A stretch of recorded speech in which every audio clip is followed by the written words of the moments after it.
കാണിക്കാം.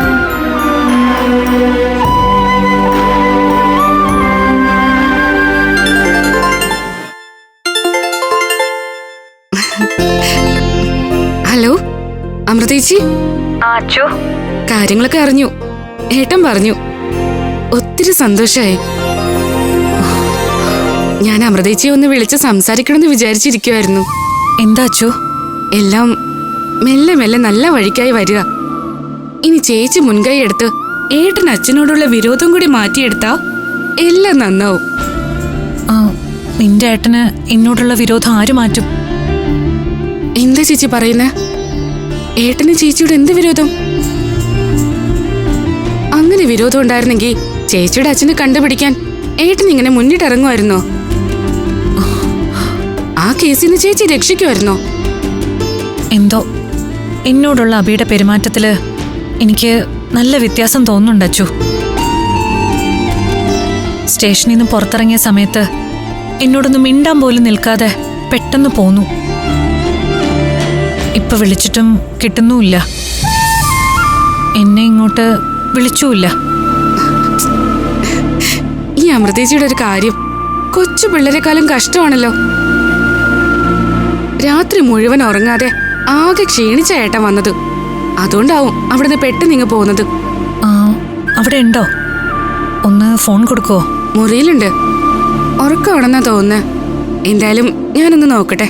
ചേച്ചി ഒന്ന് ഹോൾഡ് ചെയ്യ്.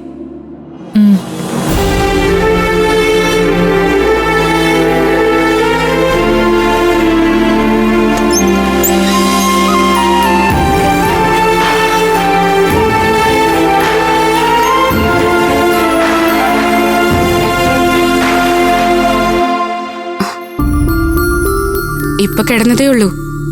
പക്ഷേ ഉറക്കം പിടിച്ചു എന്നാ തോന്നുന്നേ. ഞാനൊന്ന് വിളിച്ചു നോക്കാം. അച്ചു വേണ്ട, വിളിക്കണ്ട. ഉണരുമ്പോ എന്നൊന്ന് വിളിക്കാൻ പറഞ്ഞാ മതി. ശരി, ഞാൻ പറയാം ചേച്ചി. അച്ചു മറക്കാതെ പറയണേ. ഒരു ടെൻഷനും വേണ്ട, ഉറപ്പായി ഞാൻ പറഞ്ഞേക്കാം. തിരിച്ചു വിളിപ്പിച്ചിരിക്കും പോരെ? ശരി.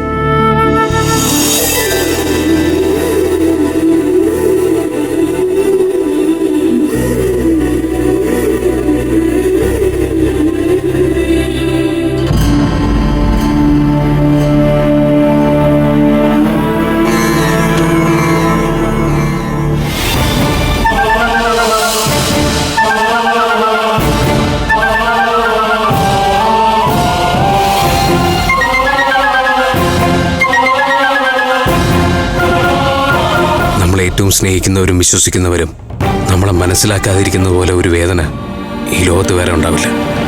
അതാ അമൃത എന്നോട് ചെയ്തത്.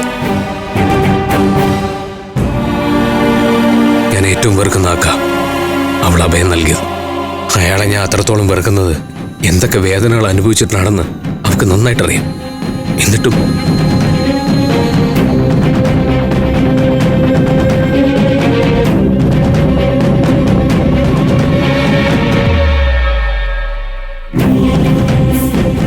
ഒരുപക്ഷെ മറ്റാരെങ്കിലും ഈ തെറ്റ് ചെയ്തിരുന്നെങ്കിൽ പോലും ഞാൻ ചിലപ്പോൾ ക്ഷമിച്ചെന്നെ. പക്ഷെ എൻ്റെ അമൃത തന്നെ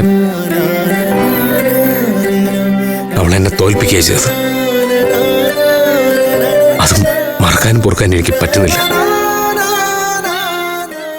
ഫ്ലവേഴ്സ് സ്മാർട്ട് ഷോ ശനി ഞായർ ദിവസങ്ങളിൽ രാത്രി 9:30 ഫ്ലവേഴ്സിൽ.